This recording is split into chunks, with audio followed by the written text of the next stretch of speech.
muchachos, vamos a hablar un poquito de un metal que es, digamos, muy utilizado en el sector de la construcción, que es el acero. El acero es una aleación entre hierro y carbono, ¿verdad? O sea, es la suma de dos elementos, un metal, que es el hierro, y un no metal, que es el carbono. Eh, Según su tratamiento, adquiere diferentes características. Entonces, miren el contenido de carbono en el acero es bajo, relativamente bajo, o sea, los aceros no tienen más del 2% del carbono, 2 punto algo. Y dependiendo de ese contenido de carbono, de los porcentajes, pues usted tiene aceros muy duros, duros, semiduros, suaves, extra suaves, ¿sí? Esa denominación de dureza es una de las propiedades, digamos, físicas del acero. Y dependiendo de su uso, pues si tienes materiales muy duros, pues vas a tener piezas muy grandes, de alta resistencia, de poco desgaste. Em, si tienes materiales duros, vas a tener piezas que te soportan unas cargas industriales. Em, Semiduros te soportan algunos espesores industriales, más automotrices que industriales. Suaves son aquellas que son fáciles de soldar, que tienen resistencia, que, bueno, que tienen ciertas características. Y el extra suave son aquellos que tienen baja resistencia, que son fáciles de doblar, que son deformables, etcétera. Entonces, dependiendo de lo que se necesite en términos de acero, pues se le agrega el porcentaje de carbono y se obtiene como las propiedades esperadas, ¿verdad? Em, Otro tipo de acero es el acero inoxidable, que es una mezcla entre hierro, carbono y cromo, ¿sí? Este acero inoxidable es muy utilizado en la construcción por su facultad de ser inoxidable, es decir, eh, no presenta signos de oxidación. Entonces se utiliza mucho en barandas, se utiliza mucho en, en general en varios dispositivos constructivos, ¿sí? Se puede dejar en la intemperie y no tiene ningún problema. Un poquito de la historia, la verdad no nos interesa mucho la historia del acero, pero bueno, ahí digamos que los primeros restos arqueológicos en Egipto de herramienta de fundición de hierro fue en el 3000 a.C., pero eso es hierro, eso no es acero. Y en 1740 ya se empieza a producir como el primer carbón, perdón, el primer acero eh, forjado con carbón vegetal.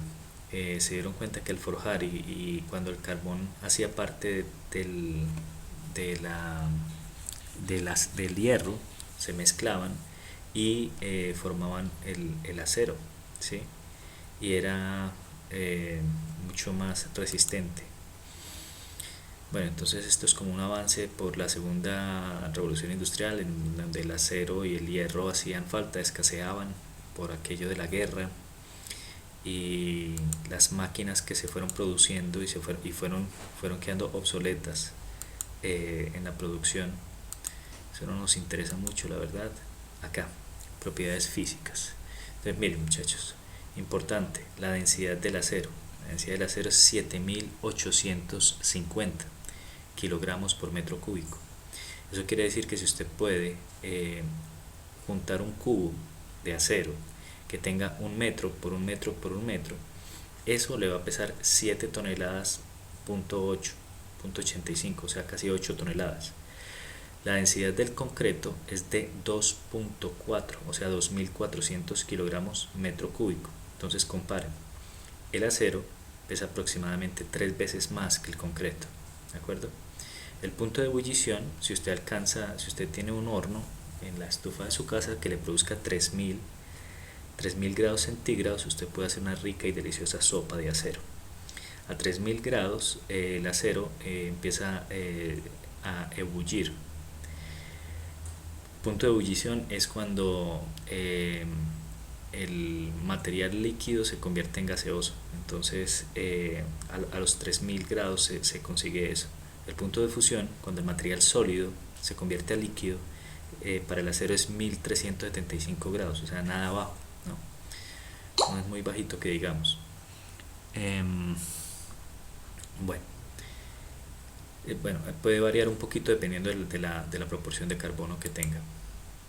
El ensayo de la tracción. La tracción es la resistencia que opone un mineral al esfuerzo interno a que está sometido un cuerpo por la aplicación de dos fuerzas que actúan en sentido opuesto y tienden a estirarlo.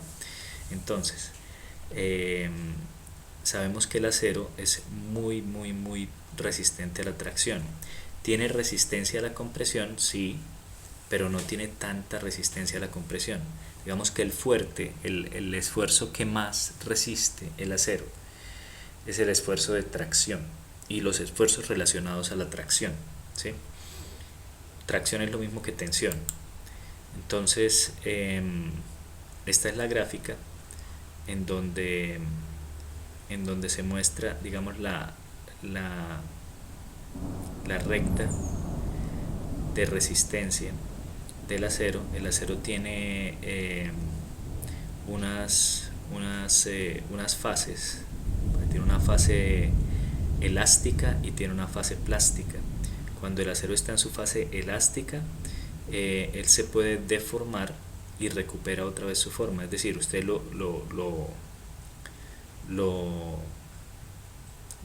le coloca una carga a actuar sobre él, el acero se puede deformar y recupera otra vez su forma. Una vez pasa ese límite plástico, ese límite elástico, entra un límite plástico en donde todavía sigue resistiendo, pero una vez pasa el límite plástico y él se deforma, él no recupera su forma, queda deformado, ¿sí? Dice que el acero es un material muy tenaz, especialmente en algunas de las aleaciones usadas para fabricar herramientas, ¿no? Entonces hay diferentes tipos de acero. Los aceros que utilizan para fabricar herramientas tienen algunos porcentajes de molibdeno y otras cosas que le dan mucha resistencia. Entonces miren, esto es lo que les decía.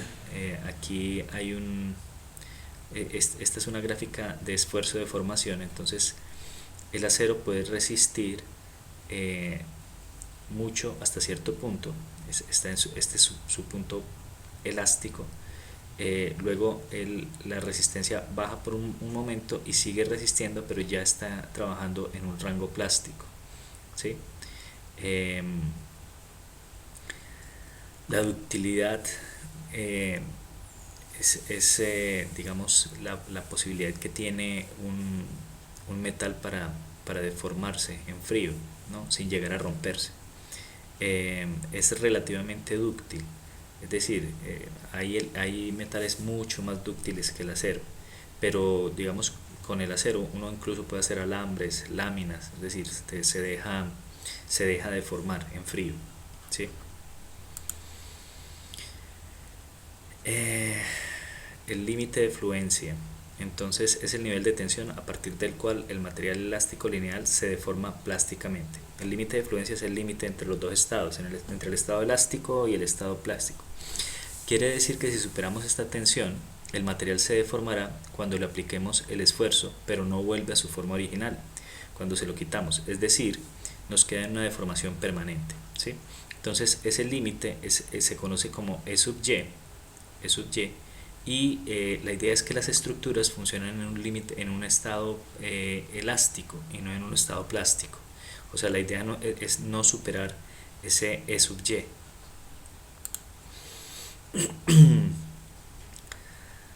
Bueno, fabricación. No nos interesa mucho la fabricación.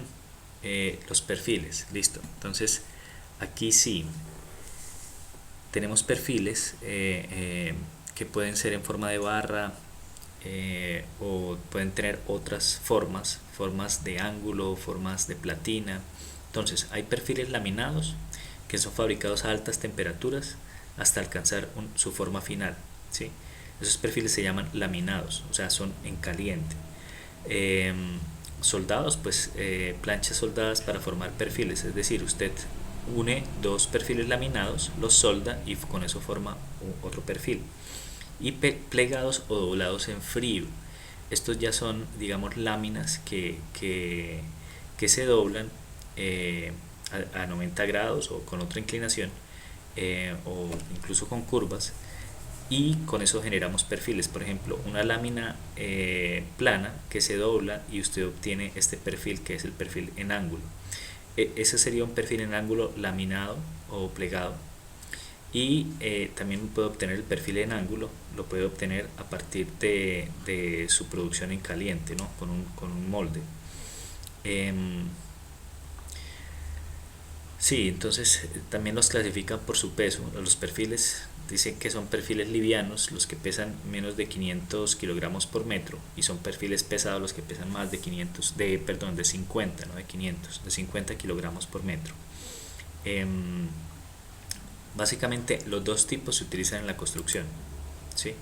Entonces miren, muchachos, aquí tenemos perfiles, los que son usados para columnas. Generalmente uno tiene perfiles en ángulo, y esos perfiles en ángulo se pueden disponer dobles que te pueden formar una T, o hay perfiles en T, hay perfiles en canal en forma de C, hay perfiles en forma de I, se llaman perfiles W. Hay perfiles tubulares, hay perfiles tubulares rectangulares, tubulares circulares, tubulares rectangulares, cuadrados, y tú puedes conformar con un perfil en ángulo y una platina, puedes conformar tu propio perfil. Estos se llaman secciones compuestas.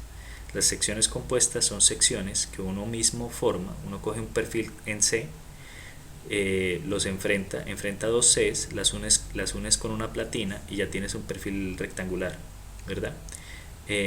O haces lo contrario, no enfrentas las Cs, sino que las pones al revés, las unes y ya tienes un perfil en I, ¿sí? Y así sucesivamente. Uno puede crear diferentes perfiles y puede calcular la resistencia de cada uno de ellos dependiendo de los elementos que lo conforman.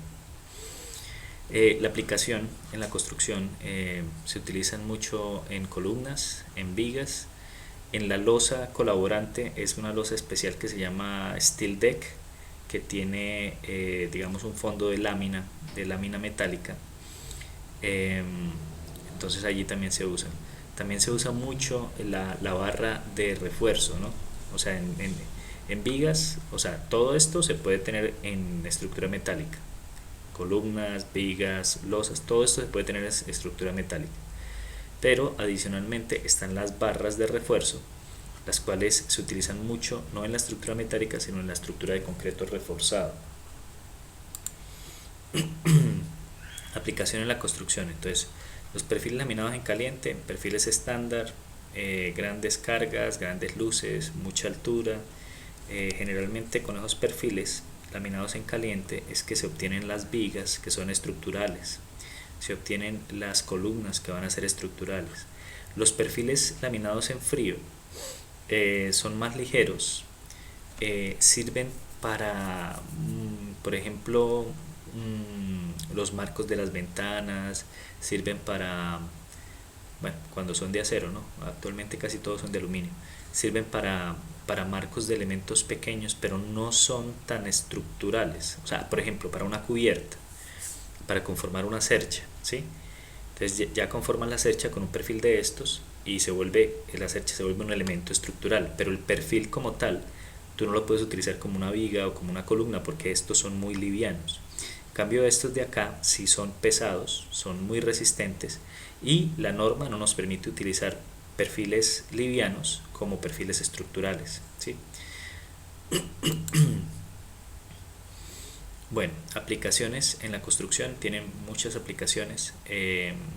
Las uniones, claro, entonces utilizamos acero para hacer uniones. A veces tenemos que hacer una transición entre el concreto y la madera y utilizamos uniones metálicas, uniones de acero, para hacer la transición. En la misma construcción metálica, en las estructuras metálicas, cuando tienes que pasar de una columna a una viga, a veces simplemente soldas la columna a tope con la viga. A veces tienes que crear un elemento de transición con platinas, con pernos, Entonces, pues digamos que el acero es el material ideal para eso por su resistencia, número uno, y dos, por su trabajabilidad, se deja trabajar. Las ventajas, tiene una alta resistencia a la tensión. Hay que hacer énfasis en eso, ¿no? La resistencia alta del acero es a la tensión. Acuérdense que para el concreto la resistencia alta está en la compresión. Para el acero la resistencia alta está a la tensión. ¿De acuerdo? Dice, por unidad de peso implica que sea relativamente bajo el peso de la estructura de gran importancia en puentes de grandes claros, en edificios altos y en estructuras condiciones deficientes en la cimentación. Bueno, aquí a lo que se refiere es a una relación muy importante, que es la relación peso-resistencia. O sea, a un ingeniero estructural o a la persona que está a cargo de la estructura le interesa mucho que su estructura tenga mucha resistencia pero que pese poco, ¿sí? Y la relación, a pesar de que el acero es un material muy pesado, la relación de resistencia-peso es muy alta. Por eso nosotros obtenemos perfiles mucho más esbeltos cuando trabajamos con estructuras metálicas que cuando trabajamos con estructuras de concreto. Cuando tú tienes una estructura de concreto de una columna para 5 pisos de 50 por 50, fácilmente, si la estructura es metálica, esa misma columna puede ser de 40 por 40 o de 35 por 35, no, de pronto de 40 por 40, ¿sí? Es decir, es más pequeña. Si usted revisa la sección, tiene mucho menos área y mucho menos volumen, y entonces se puede decir que el material tiene una relación peso-resistencia mucho mayor, ¿sí? Y eso es bueno. La durabilidad, sí, si se aplica un mantenimiento adecuado, el material puede perdurar con el tiempo, puede perdurar mucho. O sea, hay construcciones metálicas que tienen, no sé, 100 años, 150, 200 años, muchísimo, ¿no? Eh, el acero con bajo contenido de carbono puede soportar grandes deformaciones, entonces puede ser muy dúctil, tiene mucha tenacidad, quiere decir que el material puede someterse a grandes deformaciones sin fracturarse y sin absorber una gran cantidad de energía. Esas son ventajas básicamente estructurales. Ampliación. Las estructuras de acero se adaptan a posibles adiciones fácilmente. Se pueden unir miembros por medio de diversos tipos de conexiones con soldaduras, tornillos, remaches. Eso es completamente cierto y por eso las estructuras metálicas están llamadas a lo que se llama la construcción modular o las construcciones prefabricadas. Son típicamente metálicas por esa razón, ¿no? La facilidad de generar una pieza en taller y luego llegar a la obra de ensamblarla solamente hace que el proceso en obra sea mucho más fácil. El trabajar con módulos preformados, el acero es, bueno, rapidez de montaje, es lo que les estaba diciendo. Con estructura metálica ustedes pueden tener planos y mientras le están licenciando los planos en la curaduría, usted puede estar mandando elaborar las piezas en taller. Una vez sale la licencia, las piezas ya están elaboradas, usted se las lleva para la obra y las monta, y eso puede disminuir los tiempos de la obra muchísimo, y eso redunda en eficiencia económica para la obra, ¿no? La desventaja, entonces, el mantenimiento. Lo que pasa es que el acero es susceptible a la corrosión y al estar expuesto se debe proteger de alguna manera. Entonces la manera de protegerlo es con un recubrimiento, y hay diferentes tipos de recubrimiento. Probablemente el que más se usa es la pintura, pero hay diferentes tipos de recubrimiento que se le puede dar, no solamente pintura. Muchas veces el acero tiene que ser recubierto con concreto para que garantice la resistencia al fuego. Entonces cualquier recubrimiento que se le hace al acero, digamos que previene tanto eso, ¿no?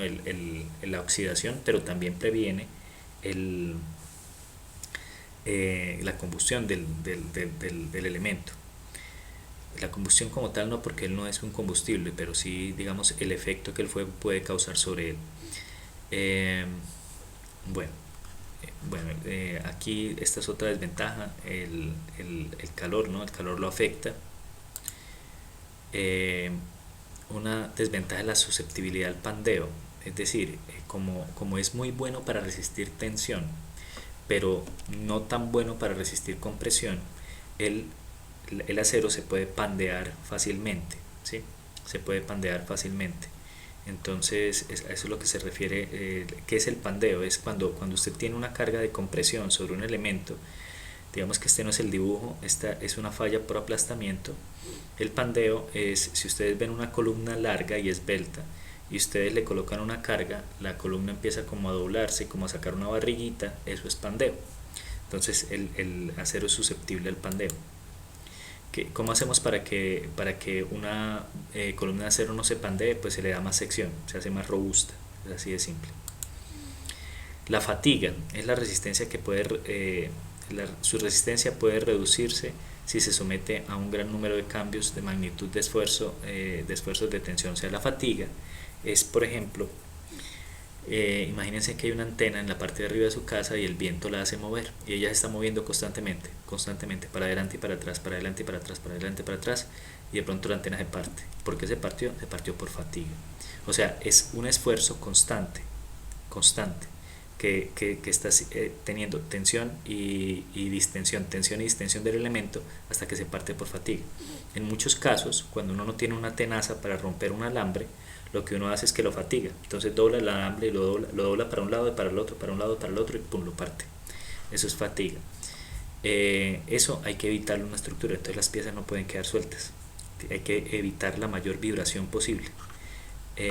Luego está la fractura, y es que el acero se puede fracturar dependiendo de la carga a la que vamos a utilizar.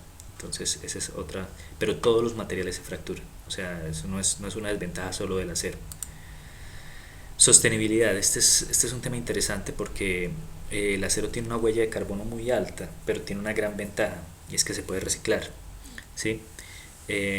Cuando usted ya termina la vida útil de un edificio y lo desmonta, o de un puente, usted puede coger ese acero y lo puede reciclar casi que en un 100%, ¿sí? Entonces, digamos que eso es una gran ventaja que tiene el acero. Miren, el acero se puede reciclar innumerablemente, o sea, puedes reciclarlo una vez, o sea, no es como el plástico no. El plástico tiene un ciclo de reciclaje, un segundo ciclo de reciclaje, un tercer ciclo de reciclaje. En cada ciclo de reciclaje, el plástico de primer reciclaje tiene cierta resistencia, pero el del segundo reciclaje ya tiene mucha menos resistencia. El del tercero es una cosa malísima, que es todo lo que venden eso de todo a 5000. Esos plásticos que les da el sol y se parte, esos son de tercer reciclaje. El acero no, usted lo puede reciclar 1, 2, 3, 10 veces y no pierde su resistencia. Entonces sigue teniendo las mismas propiedades. Entonces no va en detrimento, el reciclaje no va en detrimento de las propiedades del material. Y eso es una gran ventaja. La reciclabilidad en la construcción, miren que es muy alta. Las vigas se reciclan en un 98%, es decir, un edificio que se desmonta porque se va a demoler y tiene vigas metálicas, pues las vigas se pueden sacar y reciclar en un 98%, o sea, casi que en un 100%. Y cuando el edificio es de concreto, lo que se reciclan son las barras de refuerzo. Entonces usted demuele la viga y va sacando las barras, y esas barras se pueden reciclar. No que o sea, a ver, entendamos una cosa, muchachos, reciclar no es volver a utilizar la misma barra en otra viga, no, porque esa barra ya tiene unos esfuerzos inducidos, no sabemos en qué condiciones están. Esas barras se cogen, se llevan para una fundición, se funden y con eso se hace otra barra, ¿de acuerdo? Al fundirla los esfuerzos residuales desaparecen y es como resetear otra vez el material, ¿de acuerdo? Pero entonces sí tiene una gran ventaja, y es que se recicla mucho. Miren, se estima que la chatarra reciclada cubre el 40% de las necesidades mundiales de acero. O sea, el 40% del acero no hay que producirlo, ya está producido, simplemente hay que reciclarlo, ¿sí? Entonces es una gran ventaja. El tipo de acero, su procedencia, la tipología estructural escogida y la puesta en obra influirán en la repercusión ambiental, en el coste tendrá la construcción de dicha estructura. Puede ser prefabricado los elementos de construcción. Dicha industrialización hace que el proceso sea mucho más eficiente. Bueno, nos están hablando de la huella de carbono de la obra como tal. Entonces una obra tiene una huella de carbono, pero si es una obra convencional, tiene una huella de carbono más alta que si es una obra industrializada. Las obras industrializadas son generalmente obras hechas con prefabricados. Ustedes tienen las piezas prefabricadas y esto es lo que pasa con el acero. Si ustedes tienen una estructura metálica, usted esa estructura metálica primero la manda a hacer en taller, ¿sí? O sea, usted llega con la viga, la viga tiene los agujeros por donde va a ir pernada, están todos los elementos de conexión, están las columnas. Entonces usted lo que hace en obra básicamente es ensamblar. Son obras muy limpias, en donde no salen escombros, en donde no hay mucho consumo de agua, entonces son muy sostenibles. No es 100% sostenible, no lo es, pero es mucho más sostenible que una obra tradicional donde el maestro está cortando pedacitos de madera cada rato, donde hay escombros, donde hay un consumo de agua desaforado. Entonces sí son obras más sostenibles las que se hacen con acero. Cuando digo las que se hacen con acero me refiero a la estructura metálica. Estructura metálica. Bueno, aquí hay un comparativo en producción, de la producción con un horno de altas temperaturas y con un horno eléctrico en arco, y pues obviamente se ve que es mucho más eficiente con el horno eléctrico en arco, ¿sí? Con el objetivo de convertir el acero en un material más ecológico y amigo del medio ambiente, las grandes empresas siderúrgicas mundiales han venido implementando diversas medidas de preservación ambiental. Los aspectos de mayor preocupación son la disminución del consumo de energía y la reducción de las emisiones de gases como efecto invernadero, sobre todo el dióxido de carbono. Entonces, básicamente reducir la huella de carbono se ha logrado hacer desde casi 30 hasta casi 10. Es decir, se ha disminuido una tercera parte, en una tercera parte el consumo de energía y asimismo el consumo de emisiones de carbono. Entonces, digamos que ha tenido unos procesos de mejora en términos de su producción, en términos de medio ambiente. Bueno, miren, entonces esta gráfica es interesante en la medida en que nosotros empezamos a, a tener, digamos, reservas de hierro. Entonces las reservas de hierro empiezan a bajar, aquí empiezan a bajar, porque es un material de extracción, ¿no? Lo extraemos de la tierra y no es un material muy renovable, que digamos es reciclable, pero no es renovable, es decir, la tierra no está produciendo acero o hierro a la misma rata que nosotros lo estamos gastando. Entonces obviamente va en declive, ¿sí? Entonces va en declive, pero aparece la disponibilidad de la chatarra, o sea, la disponibilidad del material de reciclaje va en aumento. Claro, es lógico, entre más acero vas produciendo, pues más acero disponible hay para reciclar. Entonces digamos que la una compensa a la otra. No sucede lo que sucede con el petróleo, por ejemplo, que entre más petróleo necesitamos, esto va bajando porque la demanda del petróleo es alta, pero en la tierra no produce más petróleo, entonces la reserva de petróleo va bajando, va bajando, va bajando, y no existe esta curva que la compense, porque no, o sea, el petróleo se quema y se quemó, ahí ya no hay disponibilidad de reciclarlo. Entonces eso sí sucede con el acero. Entonces eso lo hace un material mucho más sostenible, ¿de acuerdo? Miren este dato, la empresa que más chatarra recicla en el mundo se llama ArcelorMittal, y cada segundo recicla 1.2 toneladas de acero. 1.2 toneladas, o sea, una cosa impresionante. Es un dato ahí para que lo tengan presente, como para poderles mostrar gráficamente qué tanto reciclaje o qué tanta reutilización del acero se puede lograr. Bueno, muchachos, ese es el tema del acero. Espero que esté claro. Cualquier pregunta